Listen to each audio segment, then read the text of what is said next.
Hi guys! Ako nga pala si Ate Shay nyo, and today is magka-question and answer nga pala tayo. In short, Q&A! Yeah, sasagutin ko na yung mga katanungan nyo na hindi ko sinasagot. Oops, teka, bago tayo magsimula sa video na to, huwag nyo kalimutang mag-iwan ng likes and subscribe. Tapos mag-comment na din kayo ng mga gusto nyo pang itanong sa akin, kaya let's go! So, first question, ilan taon na ba kayo, Ate Shay?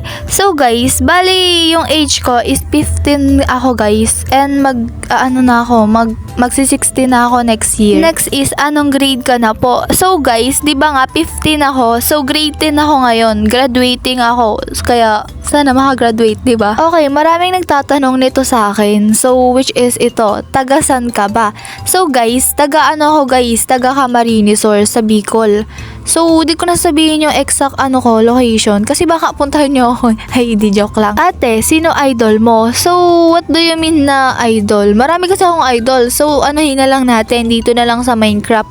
So, guys, ang idol ko is yung mga Hadacraft member, lalo na si Jigsy at saka si Sly, di ba? And sama ko na nga din dito yung mga naging idol ko dati na sila Alice, sila Kaori, at saka sila Keshi. Yan, marami yan guys, mga nagre-reading year comments yan. Di ko alam kung ano nangyari sa kanila, mga nag-stop na din sila eh. Pero hindi naman lahat, yung iba nagbalik rin. Nandyan sila Ate Alice, yan, pala si Liana. Okay, next tayo. Ano favorite color mo?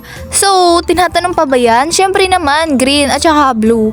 Favorite color ko guys, green at blue. Pero yung first favorite color ko talaga is yung purple at saka pink. So kaya naging favorite ko yung color na yan kasi naging mahilig na ako sa mga nature and ocean.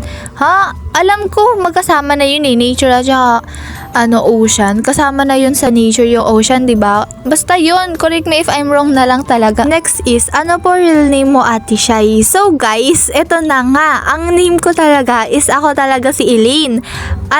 Naging Ella na ako dati, naging Edsela na ako dati. And binago ko, syempre, ako na si Shay. Marami na ako naging name. Pero stable na ako dito sa Shay na to. So, di ko alam kung sasabihin ko pa yung apelyido ko. Pero siguro wag na. Kasi baka makita nyo yung Facebook account ko. Okay, may a-add ako guys mga apat na na mga katanungan na hindi ko nakita sa comment section. Pero marami nagtatanong nito minsan kapag nagla-live ako.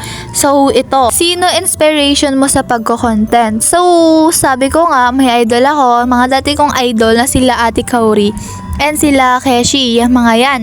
So, yun guys, yung mga nag-inspiration ko sa pagko-content. Kasi dati, mahilig ako manood sa TikTok. Scroll ako hanggang sa makita ko yung mga nag-RYC na yan. And yun, na-push ako mag-content. Okay, next tayo. Anong year ka nagsimula mag-content? So, guys, nga pala ako nagsimula mag-content noong 2023. 2023 yun guys, pero yung pag Minecraft, siguro mga grade 2 or grade 3 ako no, nagma-Minecraft na ako, addict na ako nun eh. Anong height mo? Ayan yung mga tinatanong nyo sa akin sa live eh. So guys, ang height ko talaga is 5'3 or 5'4 na ata ako ngayon.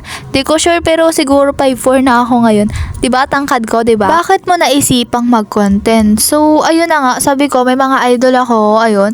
So, dahil nga doon, napush ako mag-content. And yun, sabi ko, pupursige ko mag-content. Kasi gusto ko mag-content talaga ba? Gusto ko makilala ng ibang tao. Kaya ito ngayon ako, nagko-content na. So, hanggang dito na lang pala muna guys yung question and answer natin. So, kung gusto nyo magtanong pa ng iba sa akin na mga hindi nasama dito, magtanong lang kayo guys. Sasagutin ko yan sa comment section.